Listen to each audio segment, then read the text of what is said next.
Now, we're still going to get objections. I know 11 ways. They won't always, not all 11 will always apply. But I know 11 ways to justify the payment without ever dropping the payment or dropping the gross profit a single penny. Okay? What would one be, Charles? To justify the payment, that's the one you picked out. You know. It's called handle it like a complaint. Charles, tell me the payment's too high. See, that payment's way too high. I know it is. Everybody says it. It must be the chair. Look, you picked out an awesome vehicle. All right. You can make the payment. You just don't want to, but you can. And that's what the payment is, and I need your okay right down here. I don't even treat it like an objection. I treat it like a complaint. And one of two things will happen. He'll go, sign or read my lips. I want a lower payment. And then I'm going to say, you want a lower payment. You can make the payment, you just don't want to, correct? Correct. Because it's probably the highest payment you've ever seen, correct?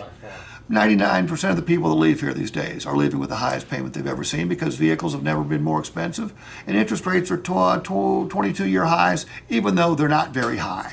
All right? So we can do one of two things here. $100 a month sound better to you? Yeah. Okay.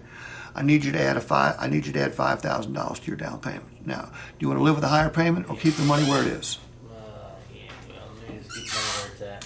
Okay. Then I'll try to close again. You know, every time I handle the objection, and I find most salespeople that even are good at this forget to keep reclosing. We have to keep, Roland, how many times might we have to ask them to buy a car? Umpteen. Yeah. Doesn't matter. And you know, one of the things that Ryan and I talked about earlier, and I see this everywhere I go, is a salesman takes the pencil, looks at it, says, I'll be right back, boss. And unfortunately, they come right back. Okay? If Ryan hands me this and I'm back in 5 minutes, have I done much of a justification job? Yeah. Hell no. I call it sit time. The more sit time you have with your customer, the higher your closing ratio, the higher your gross profit, and here's an interesting one, the higher the level of customer satisfaction. Do customers like to see us going back and forth, back and forth, back and forth? No. No, they don't. They're going to complain about the trade. They're going to complain about the price. They're going to complain about the payment. They're going to complain about the cash down because they've learned it's profitable to complain to a car salesperson. Because most car salespeople aren't trained worth a shit. Okay? Sad, but true.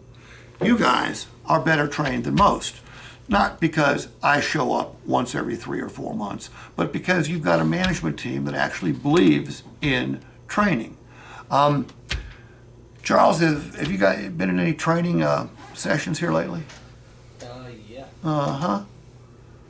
Do you like them? Yeah, I don't mind it. You know what? You ought to embrace them. It's the practice we need to get better at our jobs.